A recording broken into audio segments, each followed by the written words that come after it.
광주 전남의 미래 발전을 위해서 어떤 전략을 구상하고 계십니까?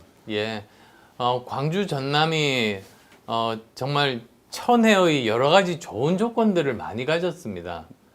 그러니까 일단은 문화적으로도 그렇고, 그리고 또 우리 저 해양 수산 쪽으로도 사실은 그렇고요. 네. 그다음에 또 얼마 전에 인공지능의 그런 중심이 됐지 않습니까? 그런데 이 세 가지가 정말로 다행히 서로 굉장히 시너지가 날 수 있게 연결이 됩니다, 사실. 그래서 아마 조금 있으면 광주에 AI 그 데이터 센터가 만들어질 건데요. 그 AI 데이터에서 가장 중요한 거는 과학기술 데이터가 아니고요. 인문 또는 예술 이런 데이터들입니다. 사실 사람들이 잘 모르는데 예를 들어 볼게요. 우리나라 한국어 인식을 하는 인공지능이 성능이 떨어지거든요. 그 이유는 인공지능 IT 기술이 모자라서가 아니고 한국어에 대한 연구를 많이 못해서 떨어지는 겁니다. 네. 그래서 마찬가지로 인공지능을 기능을 향상시키기 위해서는 정말 질 좋은 많은 우리만의 데이터가 필요한데요. 그 중요한 데이터들은 인문학에서 많이 나옵니다. 그리고 또 하나 더 덧붙이자면 정부 데이터에서 나옵니다. 네. 정부가 가지고 있는 가장 근간인 인구 통계라든지 그 우리나라 토양의 그런 각 곳의 지질들이라든지 또는 그 굉장히 정밀한 지도라든지 이런 데이터들이 근간이 돼서 그 위에 민간 데이터와 함께 이게 인공지능을 제대로 잘 동작하게 만드는 것이거든요. 그래서 그런 면에서는 정말 광주는 굉장히 좋은 조건을 가지고 있다. 발전 가능성이 많다. 그런 말씀 드리고 싶습니다. 네. 전남은 이제 해상 폭력을 비롯한 신재생 에너지 산업에 기대를 걸고 있습니다. 기후 변화, 탄소 중립, 탈원전 정책 이런 것들과 맞물려 있는데 후보께서는 탈원전 정책에는 반대하십니다.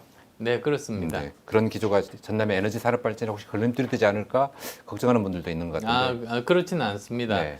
사실 전기를 생산하는 방법이 세 가지입니다. 근데 우선 첫 번째는 화석연료 사용하는 방법이죠. 근데 이건 탄소를 배출하는 것이니까 탄소 중립에 맞지가 않습니다. 네. 그러면 남은 두 가지가 뭐냐면 신재생 에너지와 원전입니다. 근데 신재생 에너지만으로 우리가 전기가 충분히 공급이 되면 얼마나 좋겠습니까? 근데 그럴 수가 없습니다. 왜 그러냐?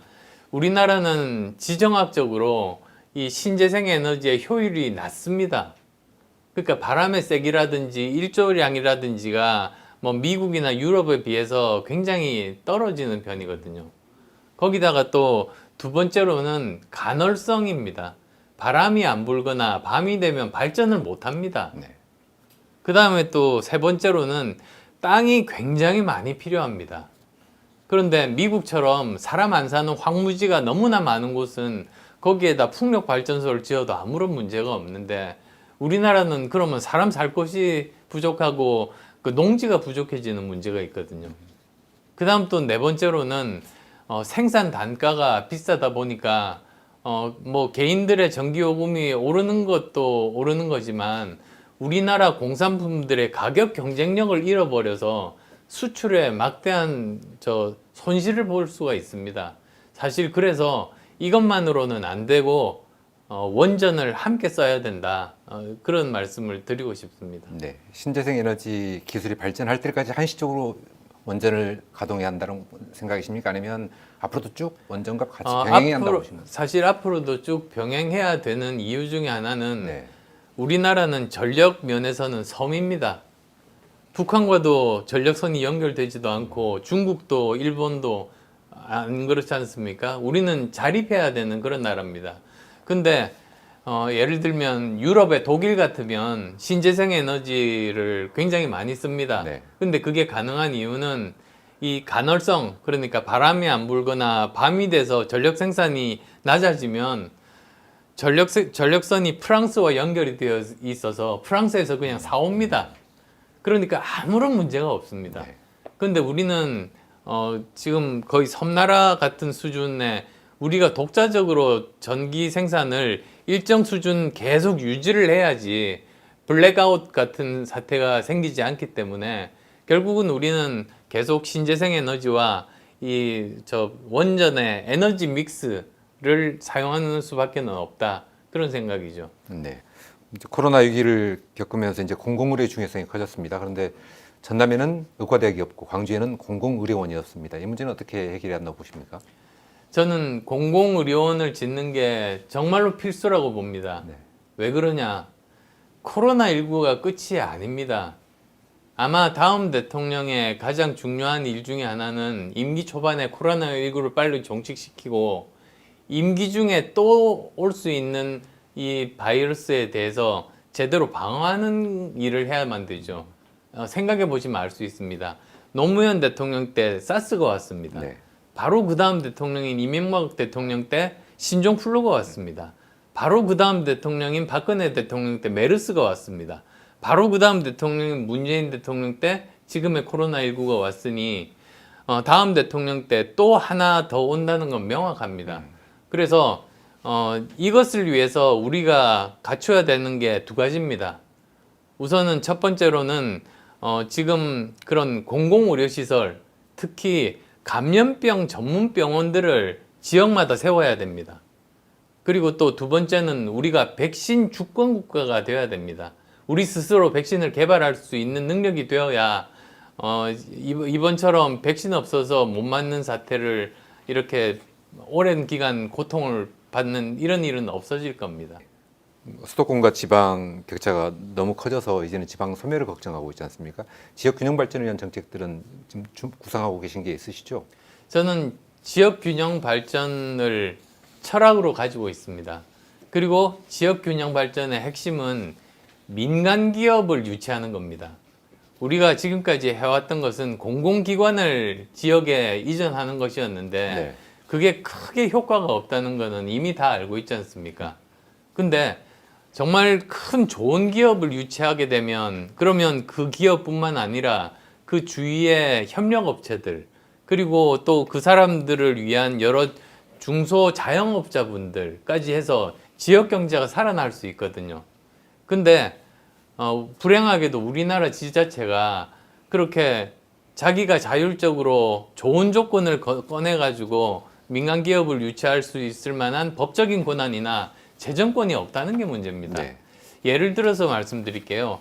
얼마 전에 미국의 아마존이라는 정말 세계 인류의 회사가 시애틀에 본사가 있었는데 제2본사를 만들려고 이제 공모를 했죠. 미국의 많은 주들이 거기에 응모를 했습니다.